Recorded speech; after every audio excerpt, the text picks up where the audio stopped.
Ivana nagsalita na matapos madawit sa isyu kay Albi Benitez. Ito na lamang ang naging reaksyon ni Ivana matapos siyang madawit sa isyu ni Albi. Matatanda ang lumitaw ang pangalan ni Ivana Alawi na mag-file ang asawa ni Albi Benitez na si Nikki Lopez tungkol sa pagtataksil nito. Ayon kay Nikki, si Ivana Alawi ang kasalukuyang girlfriend umano ng politician businessman na si Albi. Matapos kasi maghahain ng annulment o pagsasawalang bisa ng kanilang kasal ng kaniyang asawa na si Albi, inireklamo ito ni Nikki na siyang lumabas ang papel sa social media kung kaya't kumalat ito. Ayon kay Christian Gasa, 2003 pa lang naghiwalay na sina Albi at Nikki. Kaya tinanong ni Gasa bakit raw ang kapamilya actress na si Ivana ang dinadamit nito sa kanilang issue. Naispatan kasi magkasama si Albi at Ivana noong 2024 sa airport kaya pumutok ang pangalan na actress at may relasyon raw silang dalawa. May mga nilabas rin si Sian Gasa ng mga litrato na dati raw nitong di umano karelasyon.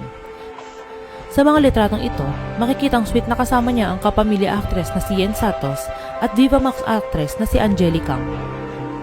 Ngunit sigaw ng netizens, bakit hindi raw nagsasalita si Ivana sa issue na ito para matapos na ang pangdawit sa kanya?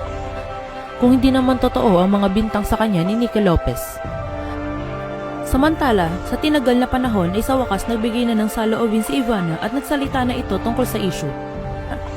Aniya ni Ivana, wala raw siyang sinirang pamilya. Masaya rin daw siya sa buhay niya ngayon kaya bahala na daw ang mga tao mag-isip ng kung ano-ano.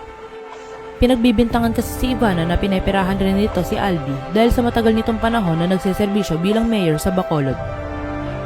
Maaari rin daw na ang yaman ni Ivana ay may kinalaman kay Albi. Giit naman ng fans at supporters ni Ivana, bata pa lamang daw si Ivana ay mayaman na ito. Dahil isang Moroccan ang kanyang ama at businessman. Hindi na nila nilinaw kung ano ang mga business ng kanyang ama, ngunit pinamanahan sila kasama na ang bahay sa bansang Bahrain.